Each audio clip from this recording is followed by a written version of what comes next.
এখানে আসার একটাই উদ্দেশ্য আমার, আমি দীর্ঘ 20 বছর ধরে কোমরের যন্ত্রণায় ভুগি। কারণ আমার কোমরের হাড় হয়ে যায়, আমাকে সবসময় বেল্ট করে থাকতে হতো, ক্যাপসার নিতে হতো।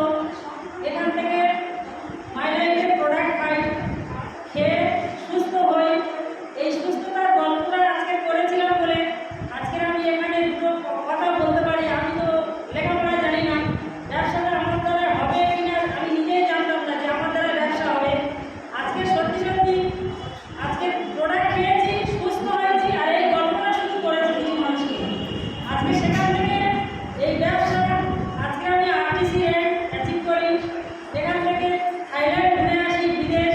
দেখুন, যেখানে আমার বকখালি যাওয়ার পয়সা ছিল না, আমি কোনোদিন ভাবতে পারিনি আমি দীঘাপুরি বা বকখালি যাব। সেখান থেকে আজকে আমি বিদেশ ঘুরে আসতে পেরেছি। আজকে আমি দুটো কথা বলতে পারি আপনাদের সামনে। কোনো এক সপ্তাহ হাইয়েস্ট ইনকাম করেছি 60,000 প্লাস। এখান থেকে আমি সর্বোপরি ইনকাম করেছি 14 লক্ষ টাকা ইনকাম করেছি এখান থেকে। আর এর থেকে আর বড় অ্যাচিভমেন্ট কি চাই?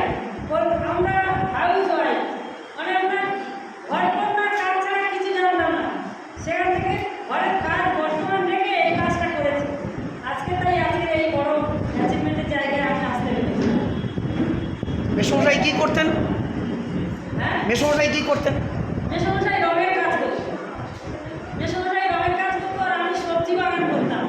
আমার পেশা ছিল সবজি বাগান, টমেটো, উচ্ছে এইসব চাষ করতাম, বেগুন এইসব চাষ করতাম।